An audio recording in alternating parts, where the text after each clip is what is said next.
ladies and gentlemen. Welcome to All the Right Marketing, where we talk with business owners and industry leaders about marketing their products and programs. Today, we're going to be talking about the product of books. Our guests share tips that help anyone who is a book lover, whether you're a librarian, bookseller, author, or publisher. The truth of the matter here is that the advice coming out of these conversations are for creative marketing across industries.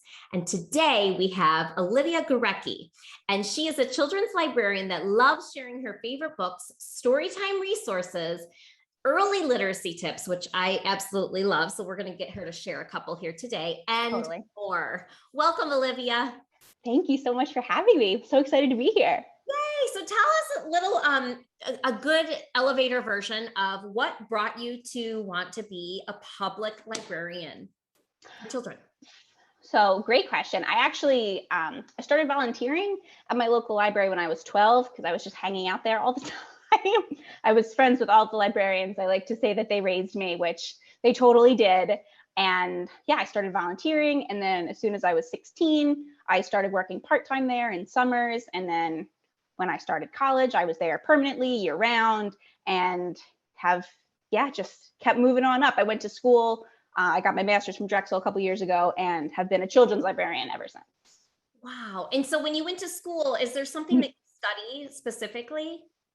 The program is library and information science. Okay. So it was neat. It was at Drexel and they do a lot of like the tech side of it. So there was a lot of, data management and things like that. There was a lot of people in my program that worked for the FBI, that were with, CI, and here's me like, oh, I want to do a really good story time. Teach me how to do that. That is awesome. They were great. They were so nice. And it was fun. All the different professions sort of mingling in one. So yes, that was the program that I did for. We always have an icebreaker, and I feel like we go to your icebreaker because that's so cool. That is awesome. So let's kind of dig in. You became a librarian, and the people listening are wondering. The big question of the day is, how do librarians select titles to purchase for their patrons? So lots of different ways. The biggest way that I order picture books, early readers, board books, and holiday books for my library, and my library system has 8 branches. So the biggest way that I order for all. Oh, girl, that's fun. And it's picture books, which are just my all-time favorite. So the way I always start is with the different reviews that come out. So Kirkus, I call it like my Bible. Anything that has like a starred Kirkus review is, to me, we have to have it. We probably have to have a couple of them, mixed throughout the system. So Kirkus is the big one. And then I always do Publishers Weekly and School Library Journal. So there's 3 other children's librarians, including and plus me. So there's 4 of us total.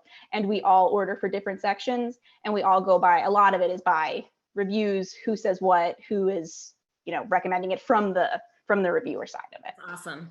Yeah. And in addition to that, we'll also do I have like a little Bookstagram account, and that's how I keep up with like publishers, and I'm connected with a lot of authors that way. So as soon as I see an author that I like and that I'm familiar with, or that a publisher is really pushing, I'll make sure I save it on Instagram and then can add it to my cart, the next work day. That's how we to make sure I don't miss it. Yeah. Yes. Exactly.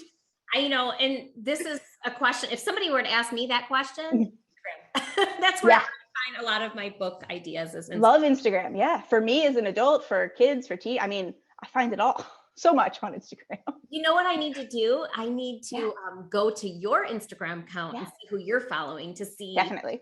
Yeah, I'm going to have to do that to see who you're getting your recommendations from. And actually, we might as well throw it out there right now. It is Olivia the Librarian. That's your social media handle on Instagram. Okay, so how about creating a balance between classic and modern selections? I think this is a good question because right now we have we need diverse books movement, and there are a lot of books that are coming out that are really responding to that call to action. But then at the same time, you have this budget, and I'm sure your copy of what's a classic, I'm trying to think of a classic, a Winnie the Pooh book is probably old and ratty. So tell us about that.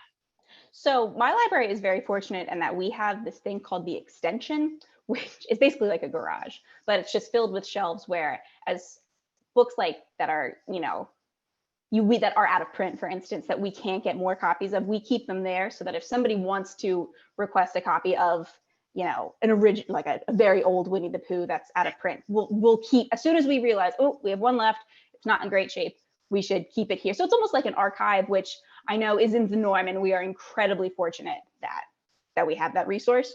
But in terms of creating a balanced collection, it is a constant thought process.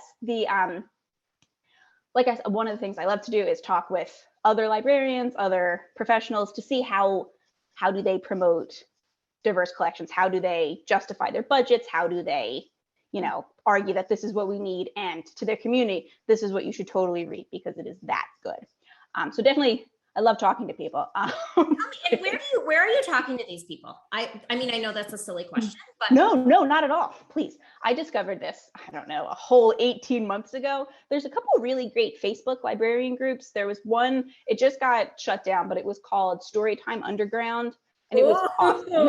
It was such a fun name. That was 90% of the reason that I first joined. But it was all sorts of, handling tough patrons, how to, when people are challenging materials, how do you respond to that, display ideas, everything, all sorts of anything that entails being a children's librarian, they discussed. There's another one called Teen Services Underground, and it's the same sort of thing, youth services, teens discussing program ideas. Is there a reason it got shut down? I think the moderators were having a tough time maintaining it. They did have a whole list of other great groups that unfortunately are escaping me at the moment, but they did provide. Yeah. That's okay. I should say though, in the interview I did right before this, I learned about something called Mighty Networks. So if you know of anybody in that underground group, share it along to them. So basically it's like a Facebook group on an app. Okay. And so people can go to that, and it's outside of the Facebook space, which I love. That. So yes. You can just go to your app, Mighty Networks, and you have just that one group. And so you're not, all the shiny objects getting you distracted. Love that. Okay, that's awesome. So you're in a couple of different groups that that helps a lot. And like I try to always think like in terms of, creating that balanced collection, that the collection the goal should always be to like promote critical thinking and evaluation of literature, and what books will do that the most.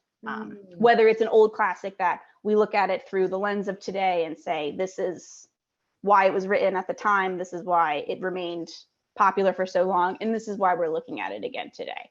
Whereas, some of the amazing books coming out today, it's like, yes, we need thousands of them. We need them everywhere. Everyone needs to read them. Much easier for me to get excited about that one. But yeah, definitely sorry, go ahead. No, I think that I'm just thinking about the critical thinking aspect. Yeah. And those are the types of books that I really enjoy. But at the same time, I allow, not that I allow, I mean, my kids will get books from the library that, there is no critical thinking. This is true. Book, right? Love that book. But you've got to have some humor and fun as well. Oh, absolutely. And I think just even a book like that, depending on how, like for early literacy, I'm a big advocate for engaging with the text. Even when I do story time, that's kind of like my hallmark thing. I can't go through one page without asking the kids what they think is going to happen next. And even something as ridiculous as everyone poops, like, well, do whales poop? How? Let's Google it. Let's read another book about how whales poop. I mean, that's awesome. There's ways. I knew I'd get a literacy tip from you, and there it is. You have to ask questions while reading. Your readers, which leads me to my next question for you.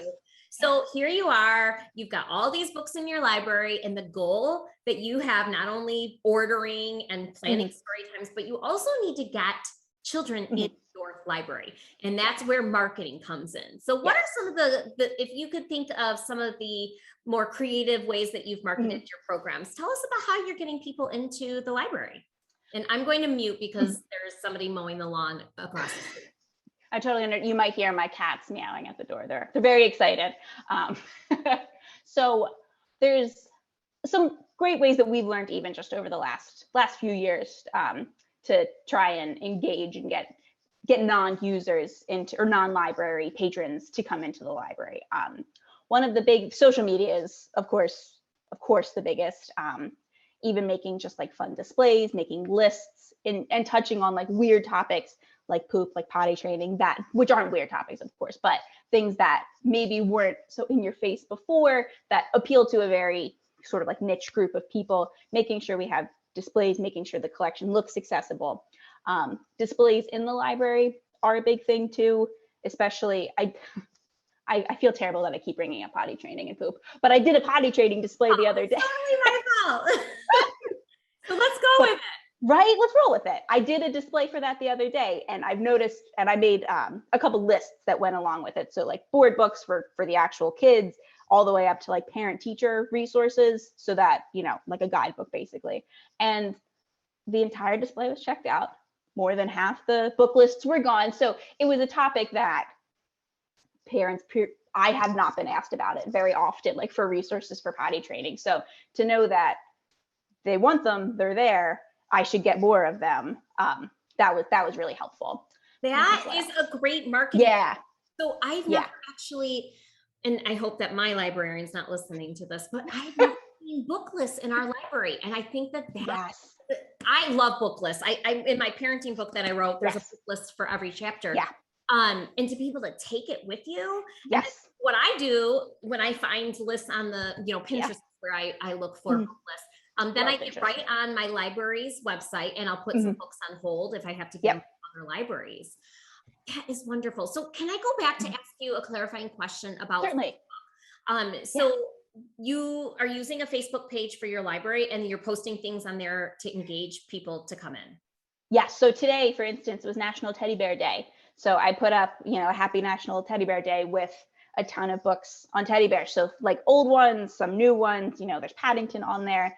But there's an awesome teddy bear book called Teddy Bear of the Year by Vicki Van Sickle, and I love it. I love all of her stuff. It's great, perfect. Couldn't be a better title for today. So things like that. It was National Wildlife Day a couple weeks ago. It's Deaf Awareness Month, so we're going to share, I think in a couple days, I have a post scheduled to go up about books that feature deaf characters or that explain deafness to young readers, things like that. Wow, that is awesome. I'm going to be looking for some of these. Yes. Sure. Wow. Wonderful. This has been so enlightening. And I want to remind everyone, actually, this is exciting. You have a bookshop page. I do. Yes. So all the books that I recommend. Yeah. Awesome. Okay.